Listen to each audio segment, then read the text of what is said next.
Honorable Chairperson, sir, Madam, I want to inform you first, before starting my speech, that one of the companies that I lead as chairman, Amara Batteries Limited, is an energy and mobility company.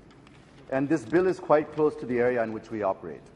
Therefore, I request you to be a little flexible with the time, as I am sure the Minister and the government will find the inputs useful.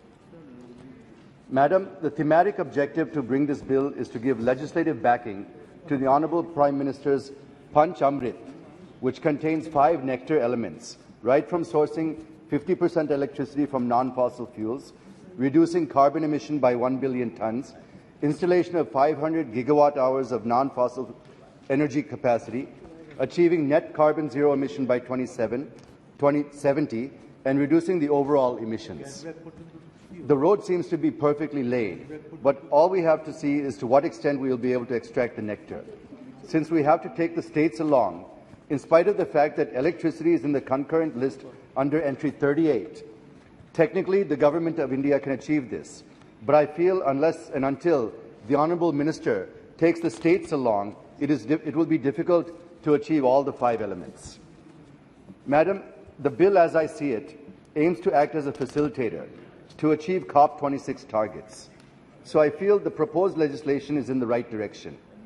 It is not that since the bill has come, we are proposing to work on renewables. This is not true. In fact, we have shown rapid adoption of renewable energy sources during the last nearly 1 decade. If we are able to realize the set goals of even 50 to 60%, we will have huge savings in import bills, improving energy security, creating green jobs, attracting huge investments, and above all, we can advance the adoption of clean tech innovations, such as energy storage technologies and green hydrogen production, etc.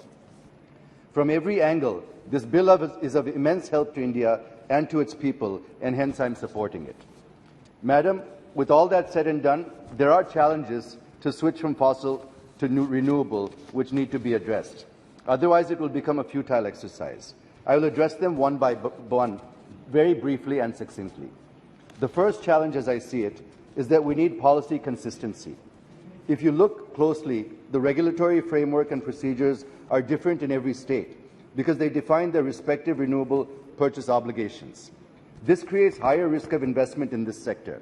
Secondly, the policies are applicable for just 5 years, which will create investment risks, and biomass sector doesn't have a comprehensive framework, as my colleague just mentioned. The delay in payment by the State Electricity Regulatory Commission to the developers imposes debt burden on the developers as well.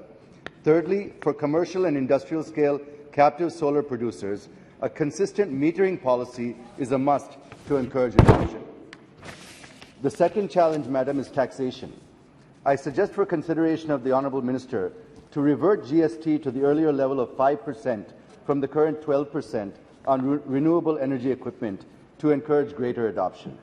I need not apprise the Honourable Minister that in the last 18 months there has been about 40 to 50% increase in the price of PV modules and domestic solar engineering procurement and construction costs.